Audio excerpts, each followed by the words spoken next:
Formations, and the idea behind these is that price doesn't actually just go sideways. You don't have truly horizontal supported resistance. Instead, what you have is range expansion through broadening formations. And when you draw these, you're simply connecting higher highs, pivot points to lower low pivot points. So here's a higher high, and then we have a lower low, and you'll notice that you generally will start seeing some sort of supported resistance around that in the future.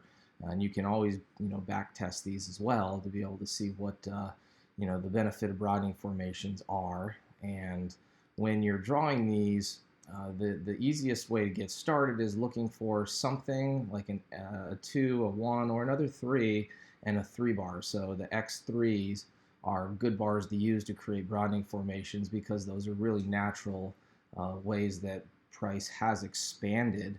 And then you draw them on a larger time frame so that you can use them on a smaller time frame.